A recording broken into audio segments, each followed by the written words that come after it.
Assalamualaikum warahmatullahi wabarakatuh. Kembali lagi bersama saya, dikejar setoran ya, sehari bikin 3 video. Oke, di sini kita kembali lagi ke konten kuliah.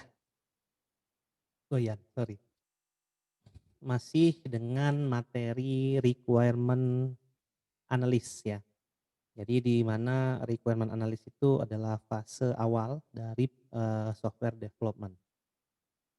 Nah, yang ingin saya jelaskan kali ini adalah mengenai profesi ya, di bidang requirement itu sendiri, yaitu sebagai bisnis analis. Nah, bagi teman-teman yang kuliah di bidang IT, eee, jangan memiliki asumsi ya bahwa, segala macam di IT itu berkaitan dengan programming, enggak juga gitu ya. Nah, tapi ada hal-hal profesi lain di bidang IT yang mungkin tidak ada hubungannya dengan programming. Namun perlu diingat bahwa programming adalah kompetensi dasar di bidang IT ya. Jadi saran saya misalnya teman-teman mengambil profesi sebagai sistem analis atau bisnis analis, ya harus bisa harus mengertilah konsep programming itu seperti apa. Karena di bidang ini ya, di bisnis analis ini, teman-teman memang kerjaannya bukan coding, tapi teman-teman harus memiliki bayangan bagaimana nanti suatu perangkat lunak itu akan diimplementasikan pada suatu organisasi. Nah, apabila suatu organisasi memutuskan dalam rencana strategis mereka untuk membangun suatu perangkat lunak, berarti perangkat lunak itu pasti harus mendatangkan keuntungan bagi organisasi tersebut. Karena membangunnya kan perlu cost, perlu harga ya, perlu uang. Ya masa kita beli barang tapi kita nggak dapat manfaatnya gitu ya. Jadi nanti, bisnis analis ini kebanyakan, mengurus masalah-masalah dari sisi organisasinya. Nah, seperti apa nih ya pekerjaan bisnis analis, kita coba aja ke slide berikutnya. Nah, bisnis analis ya, jadi mereka itu nantinya akan bertugas untuk mendefinisikan apa kebutuhan organisasi ini. Di mana kebutuhan itu nanti akan diterjemahkan ke dalam suatu perangkat lunak dan perangkat lunak itu akan menjadi solusi ya yang memiliki nilai atau value untuk para stakeholder-nya. Stakeholder di sini semua yang berkaitan dengan software development ya. Mungkin di video sebelumnya udah saya jelasin stakeholder itu siapa aja. Dalam artian stakeholder itu berarti organisasinya diuntungkan, penggunanya diuntungkan, software developer-nya juga diuntungkan ya, karena dapat duit ya, digaji dari pembuatan perangkat lunak itu. Nah, apabila perangkat lunaknya diterima oleh organisasi, maka proyek berjalan lancar kan, pembayaran tenang. Tapi bayangkan misalnya proyek tidak berjalan lancar, ya pasti pembayarannya pun tidak akan berjalan lancar ya. Artinya memiliki nilai bagi stakeholder, nilainya itu semua nilai yang termasuk di produknya itu, ya. Jadi kalau kita ngomongin kita mendevelop suatu perangkat lunak, kita akan berbicara masalah produk, yaitu perangkat lunak itu sendiri. Nah nanti, bisnis analis itu akan melakukan suatu analisa mengenai setiap perspektif dari stakeholder. Ya karena dia akan menyampaikan sesuatu itu sesuai dengan stakeholder-nya masing-masing ya. Jadi apa yang dia akan cari ke pihak organisasi yang akan dia sampaikan, lalu dia akan menerjemahkan itu dan dia menyampaikan itu ke developer. Lalu dia akan menyampaikan hal yang berkaitan dengan poin yang sama tapi berbeda perspektif ke stakeholder-stakeholder yang lain, gitu ya. Nah, tetap kaitannya dengan requirement ya, di mana, komunikasi itu ke stakeholder itu akan semua di-handle oleh bisnis analis. Makanya nanti kita bisa lihat ya kompetensi dari bisnis analis itu seperti apa ya, skill apa yang dia harus miliki. Tentunya bukan skill coding, ya karena dia bukan software developer. Jadi satu poin aja yang ingin dicapai, itu bisa menjelaskannya ke stakeholder itu dengan bahasa yang berbeda-beda gitu ya. Tapi nanti akan tetap ketemu di satu titik ini. Nah gitu. Kemudian, bisnis analis juga akan membantu stakeholder, eee, untuk membedakan apa yang sebenarnya dia perlukan ya, dan apa yang sebenarnya dia butuhkan. Kayaknya kalau bahasa Indonesia sama aja ya, itu lihat aja poin ketiga. The analyst helps stakeholders find the difference between what they say they want and what they really need. Apa yang dia bilang dia perlukan dengan apa yang dia memang butuhkan. Kadang-kadang kita ngomong perlu fitur A, kita perlu fitur B, fitur C dan seterusnya. Namun sebenarnya bukan itu yang diinginkan, tapi yang dibutuhkan dalam menunjang, organisasi ini adalah fitur D misalnya. Atau fitur A, fitur B, fitur C dirasa perlu oleh stakeholder. Stakeholder itu berarti yang mendefinisikan dan yang membuat gitu ya. Jadi semuanya harus saling, berkomunikasi. Ternyata yang memang harus dibuat dan diimplementasikan itu hanya fitur A saja misalnya. Nah disitulah peran bisnis analis karena apa yang dibuat di software itu harus menunjang kebutuhan bisnis. Software for business. Ribet ya, ya gitulah. Nah ini adalah role-nya. Jadi kita di tengah nih ya seorang bisnis analis. Nah ke project management dia akan bilang mengenai ukuran, size ya, scope. Dia akan bilang masalah complexity of information, masalah kompleksitas, apa yang dibutuhkan dan lain-lain dan ada requirement status. Jadi requirement ini statusnya seperti apa? Apakah sudah cukup ataukah perlu ditinjau ulang dan seterusnya itu ke project management. Ke project sponsor, dia akan bilang masalah business requirement ya. Business requirement udah pernah kita singgung di video sebelumnya ya. Yang tahapan-tahapan, 3 tahapan requirement ya. Pertama adalah business requirement, kedua user, baru ketiga adalah system requirement ya. Nah pada yang memberikan project, dia akan berbicara business requirement. Fungsi apa di aplikasinya nanti yang akan membuat keuntungan saya bisa meningkat. Nah, keuntungan bagi perusahaan mungkin tidak semata-mata hanya uang. Bisa jadi dari sisi tenaga. Dengan adanya perangkat lunak, tenaga hemat. Artinya SDM mereka bisa dikurangi gitu ya, atau bisa mengerjakan hal yang lain. Atau juga dari sisi waktu. Ketika SDM mereka mengerjakan suatu pekerjaan itu bisa diselesaikan dengan cepat misalnya. Yang paling penting sih uang. Jadi biasanya sih, business requirement itu nggak jauh-jauh dari waktu, tenaga, dan uang. Ya itu bisa analis ke project sponsor. Kalau ke project management tadi itu ya. Kemudian kalau ke user, dia akan berbicara mengenai apa, user requirement.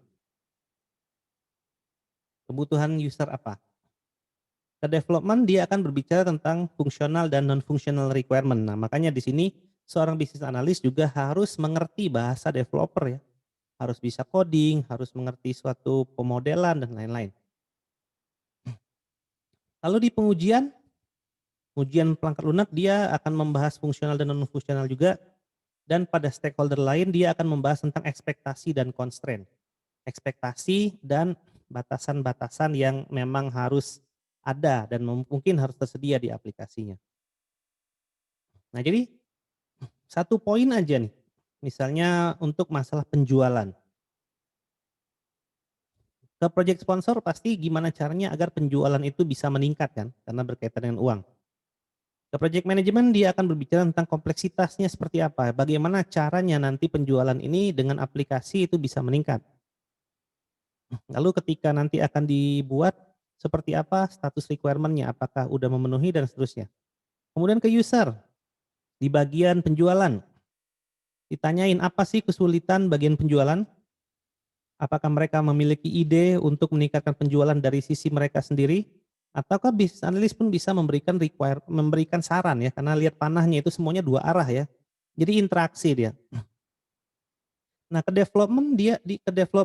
bagian development dia akan menjelaskan pada programmer, ini loh fungsi-fungsinya untuk meningkatkan penjualan tadi. Nanti di pengujian dia juga akan menguji fungsi-fungsi tadi apakah sesuai dengan yang diinginkan oleh project sponsor kan gitu ya.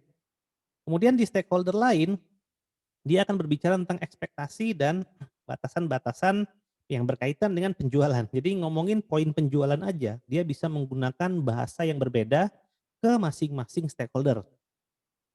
Oke ya. Jadi bisnis analis itu pinter negosiasi dan ngomong. Itu adalah salah dua skill yang mereka butuhkan. Nah ini adalah pekerjaannya mereka. Banyak emang. Jadi pekerjaan business analyst itu yang pertama mendefinisikan business requirement tadi ya ke project sponsor. Lalu mereka merencanakan pendekatan requirement yang dilakukan. Nah seperti apa requirement engineering-nya nanti gitu ya. Apakah dengan elisitasinya mau wawancara, mau rapat, mau apa dan seterusnya. Bagaimana proses verifikasi requirement-nya, bagaimana dan seterusnya gitu ya. Jadi dia yang merencanakan requirement approach-nya, pendekatan requirement. Bisa jadi dari sisi media interaksinya, bisa video call, via grup, apapun lah itu kerjaannya. Kemudian dia mengidentifikasi project stakeholder dan user class. Stakeholder ini siapa aja sih? Diidentifikasi dulu. Siapa yang berkepentingan untuk perangkat lunak ini? Dan mana user-user yang memang nantinya akan menggunakan perangkat lunak ini? Ya, jadi user classes ya. User classes itu adalah user itu kan misalnya kita ngomongin karyawan di suatu departemen kan banyak ya. Nah, tidak akan diambil semua tuh untuk menguji atau ditanyain. Tapi yang diambil itu adalah user yang memiliki representasi dari keadaan yang sebenarnya. Nanti dipilih usernya, jadi nggak semua. Karena user yang dipilih itu biasanya yang dia memang memiliki jiwa kepemilikan tinggi terhadap organisasi eh, yang dia bekerja gitu ya, di tempat dia bekerja. Kemudian melakukan elisitasi requirement, ya seperti wawancara, observasi dan seterusnya. Kemudian dia menganalisa requirement, dia mendokumentasikan itu, dia mengkomunikasikan requirement, dia yang akan memimpin validasi requirement, dia yang akan memfasilitasi prioritas dari requirement, yang mana yang dulu harus dikerjakan, yang mana yang memang urgent dan lain-lain, dan dia yang akan memanage requirement, itu bisnis analis. Ada yang bilang bisnis analis dan sistem analisis itu sama, namun kenyataannya berbeda. Bisnis analis itu kaitannya dengan bisnis ke sistem, ya dia akan menerjemahkan bahasa bisnis ke sistem. Kalau sistem analis dia hanya di sistem saja. Jadi sistem analis itu dia akan mempertimbangkan oh bagaimana user experience-nya, bagaimana ini nanti hasil non fungsional dan fungsionalnya, apakah sudah tepat atau tidak. Nah itu sistem analis tuh. Tapi kalau bisnis analis dia akan menjembatani antara bisnis dengan sistem, gitu ya, dengan aplikasi yang akan dipakai. Ini tugas-tugasnya dari bisnis analis secara umum. Tapi kalau di bawahnya ditambahin bisa bahasa Python, bisa PHP dan lain-lain itu nggak usah diterima kerjaannya. Emangnya Superman ya semua orang bisa ya enggak gitu ya. Karena nggak bisa ya. Bisnis analis itu kebanyakan pakai otak kerjanya, mikir. Dia harus berkomunikasi, negosiasi dan lain-lain. Nah, kalau kita coding itu sebenarnya pakai otak juga tapi dengan teknis ya, dengan pemahaman skill, hard skill ya, coding, hard skill coding. Jadi harus bisa dibedakan itu ya masalah-masalah yang berkaitan dengan otak full dengan yang setengah otak, setengah skill. Jadi kalau misalnya ada bisnis analis pekerjaan di bawahnya ada bisa Python, bisa PHP, front end, back end nggak usah diterima gitu ya. Itu harusnya pekerjaan 5 orang tapi dijadikan kerjaan 1 orang. Gajinya 1 orang. Enak kalau misalnya pekerjaan 5 orang dikerjakan 1 orang, gajinya tetap 5 ya. Namun tidak seperti itu biasanya di perusahaan. Makanya pinter-pinter ya memilih perusahaan ya, jangan asal ada pekerjaan diembat gitu ya. Nah, namun agar kita bisa memilih suatu pekerjaan, ya kita harus selalu meningkatkan kemampuan kita gitu ya. Kalau kita akan memilih bisnis analis sebagai pekerjaan kita, kita ya belajar gitu ya mengenai bagaimana menjadi bisnis analis dengan baik. Jadi jangan mau ditipu sama perusahaan yang kayak gitu. Banyak loh beredar di internet gitu ya, job desk apa bukan job desk apa lowongan-lowongan kerjaan tapi nyarinya Superman ya. Ya superhero namanya ya, superhero itu kan menolong umat manusia tanpa mengharapkan imbalan. Jadi digaji semampunya aja lah gitu ya. Jangan ya, stop ya. Jangan mau dibodoh-bodohi sama perusahaan yang kayak gitu. Oke lanjut ya. Nah ini adalah skill yang harus dimiliki oleh si business analyst. Yang pertama, paling penting, listening skill, mendengarkan. Jadi bisnis analis itu nggak boleh emosi ya, tapi dia harus bisa meredam emosi. Karena kalau bisnis analisnya emosi, otaknya beku. Nah dia harus menjadi pendengar yang baik, bukan dengerin doang ya, bukan cuman "Nggih Pak, iya Pak," enggak gitu. Tapi dia mendengarkan, user stories, mendengarkan permintaan, mendengarkan keluhan dan seterusnya, kemudian dia bisa pilih yang mana yang cocok, yang mana enggak, dan seterusnya lah gitu ya, listening skill, bukan yes man ya. Yang kedua interviewing and questioning skill. Nah dia harus bisa melakukan interview dan bertanya, skill bertanya. Jadi bertanya itu kita misalnya nyiapin 5 skrip pertanyaan. Tidak, gimana ya, tapi bikinlah suatu interview itu, mengalir. Jadi jangan dipaksakan untuk user menjawab 5 ini. Bisa jadi jawaban dia kita tanyakan, kita konfirmasi, kita kembangkan jawaban-jawaban baru sehingga nanti proses interviewnya bisa mengalir dengan benar. Walaupun kita udah nyiapin nih pertanyaan itu cuma 5 misalnya. Nah cuman nanti setelah selesai interview jangan lupa 5 yang kita butuhin tadi itu harus terjawab di situ. Kemudian thinking on your feet, apa itu? Nginjek bumi. Iya memang nginjek bumi. Jadi kita harus tahu bahwa permasalahan-permasalahan yang dihadapi itu adalah permasalahan nyata atau real. Mungkin tidak sesuai dengan best practice atau teori-teori yang ada. Jadi jangan memberikan solusi yang dari langit, tapi nginjek bumi ya. Masalahnya di bumi, solusinya pun harus di bumi ya. Jadi jangan tiba-tiba nanti masalahnya di bumi, solusinya dari langit, ya nggak ketemu gitu ya. Kemudian skill analytical, skill analisis, ya kemampuan untuk mengolah, suatu sesuatu gitu ya, entah itu, panduan, buku, prosedur dan lain-lain, lalu memiliki kemampuan analisa, ya secara apapun lah.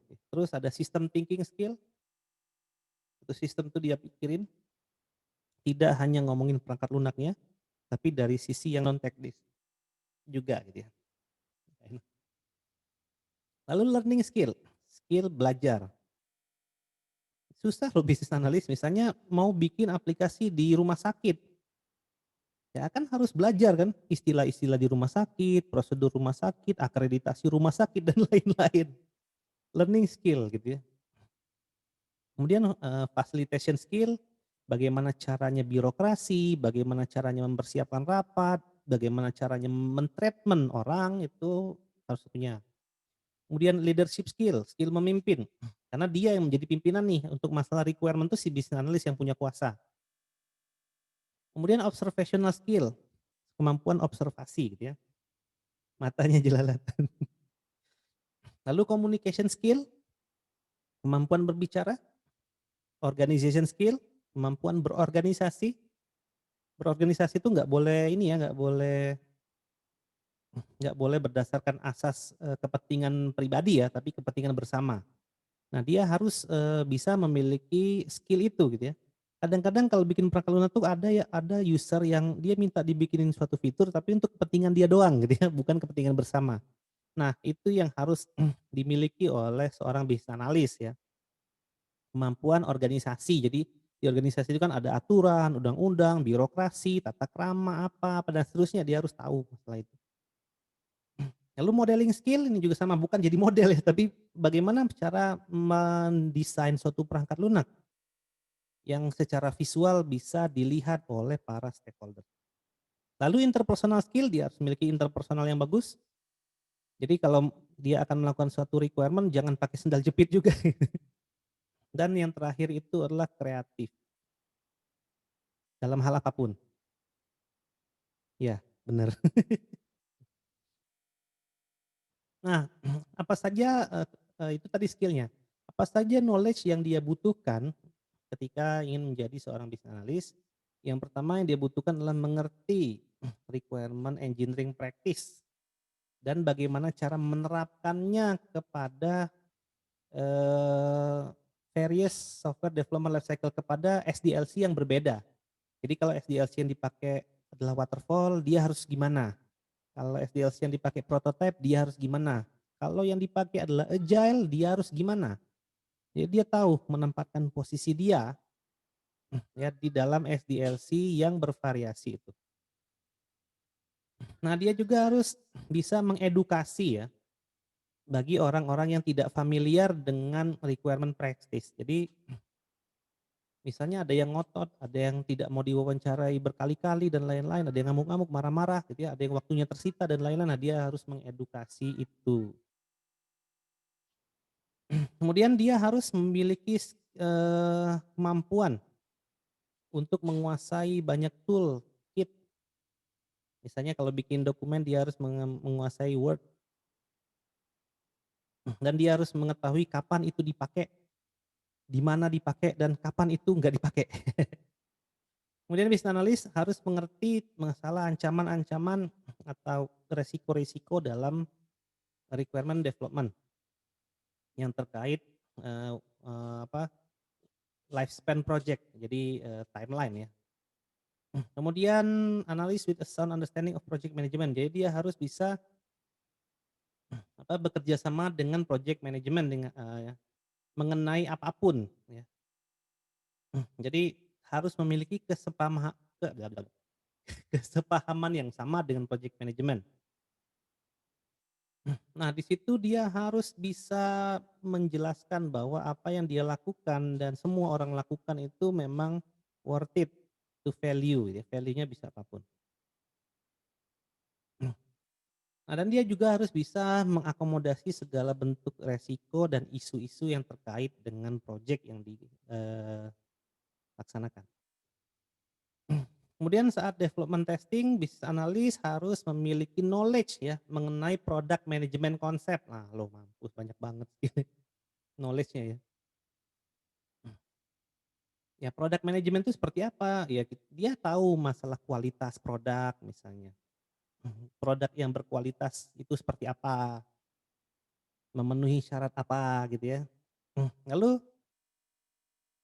business analyst pun harus bisa menguasai basic level of knowledge ya dari sisi arsitektur, perangkat lunak, lingkungan operasional, ini perangkat lunak ini nanti berjalan di lingkungan seperti apa, lalu secara teknis pun dia harus menguasai gitu ya, knowledge yang dia miliki gitu ya. Technical conversation itu juga dia tahu maksudnya kalau ini secara teknisnya gimana, baik secara fungsional dan secara non fungsional requirement. Makanya, yang namanya programming, hardware, network itu adalah kemampuan dasar ya di bidang informatics atau computer science atau apapun lah itu banyak soalnya sebutannya gitu ya. Nah itu kemampuan dasar. Kemudian dia harus bisa menganalisa segala sesuatu itu yang berkaitan dengan bisnis dan dia harus bisa meminimalisir miskomunikasi dengan user. Nah, lalu, knowledge yang harus dia miliki adalah kemampuan untuk mengerti implicit requirement, artinya requirement yang mungkin tidak terucap oleh user, tapi dia tersirat. Nah, gitu. Bukan tersurat ya, tersirat, implisit ya, secara implisit. Lalu mereka juga bisa memberikan saran ya atau memberikan sugesti bahwa apabila software ini udah jadi, maka bisnis itu pasti akan meningkat. Jadi memang harus diberikan itu ya, diberikan edukasi ya bahwa kalau ini udah jadi maka bisnis Anda akan meningkat. Tapi perusahaan memang pengennya detail ya. Misalnya saya punya keuntungan segini setiap tahun, dengan fungsi itu saya akan berapa persen nih tumbuhnya. Nah itu juga kita harus kayaknya punya skill learning tadi ya, kita harus pelajari gitu ya. Kalau dia mintanya secara teknis tadi. Keuntungan perusahaan saya 10 miliar nih setahun. Dengan sistem itu apakah bisa jadi bisa naik berapa persen tuh per tahun? Nah itu bisa dirinci, harus bisa ngerincit. Ada juga kadang-kadang diminta untuk karena, perusahaan tuh pengen kadang-kadang kalau ngomongin masalah uang itu ngomongnya real gitu ya, masalah uang itu nggak mau kira-kira, tanpa menggunakan hitungan-hitungan yang benar. Lalu, knowledge yang essential knowledge ya, jadi kemampuan yang sangat esensial yang dimiliki oleh business analyst yang terakhir, dia harus mengerti mengenai domain dari industri dan bagaimana, software itu akan berlaku secara komersial.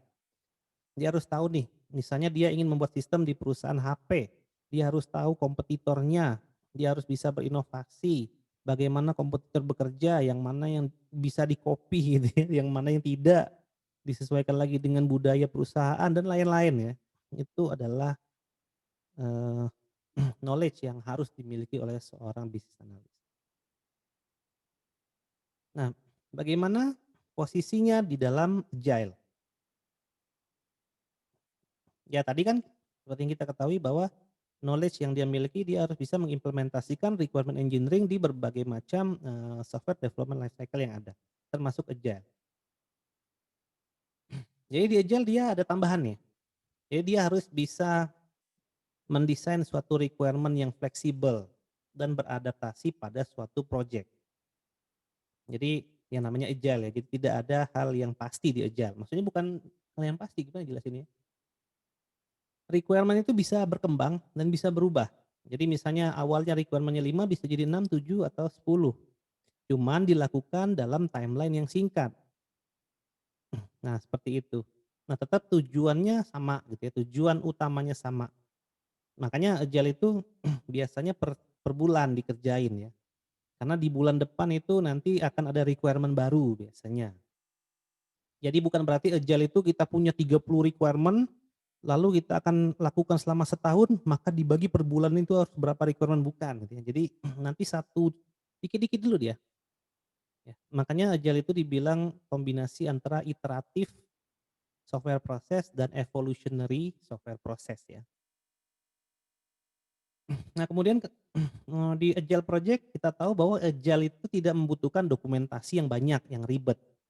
Nah, makanya dia harus bisa menyajikan dokumen yang sesuai dengan agile yang diadopsi ya. Agile itu kan banyak ya, ada Scrum, ada Extreme Programming dan lain-lain.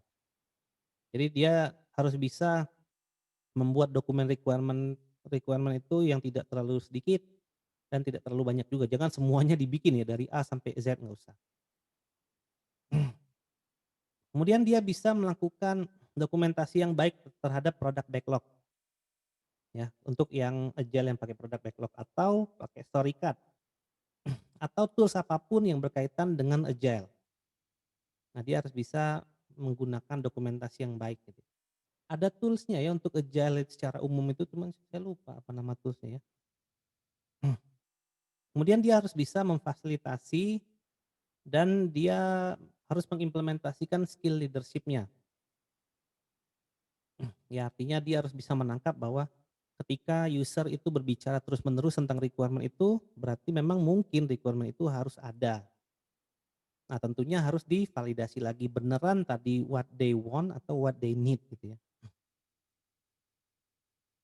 Nah, kemudian meyakinkan, memvalidasi bahwa apa keperluan konsumen itu memang sudah selesai dilakukan di produk backlog.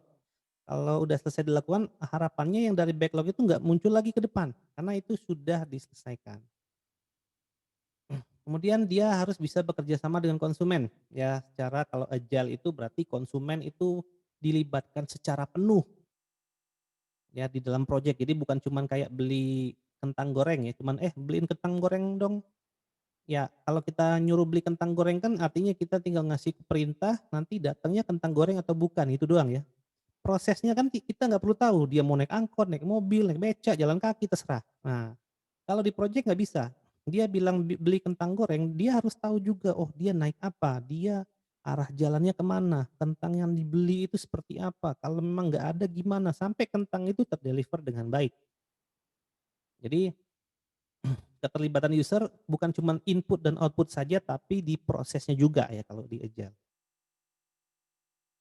Nah, tidak hanya bekerja sama dengan konsumen, dia harus bekerja bersama dengan tim development juga. Jadi memang sesuatu. Cuman kalau kita nanya gaji, harusnya gajinya gede ya, mungkin di atas 10 juta, lebih bahkan untuk bisa analis ya, karena dia kerjaannya banyak. Justru coding ya, programmer itu yang kerjaannya paling dikit, karena dari SDLC yang namanya proses coding atau implementasi itu tidak memerlukan effort yang tinggi sejatinya. Kenapa sering mengeluh? Karena kenapa kalau di Indonesia itu banyak, "Wah mana ada coding itu paling sulit." Enggak ya, coding jadi sulit karena dari desain, dari requirement, sampai testing, sampai production itu kalian lakukan sendiri itu jadi sulit gitu ya. Ya udah, udah itu saja dari saya mungkin ya. Nggak tahu kalau ngomongin requirement itu suka emosi gitu. Baik itu saja dari saya, semoga informasi ini berguna. Terima kasih sudah menyaksikan video ini, saya pamit ya. Wassalamualaikum warahmatullahi wabarakatuh.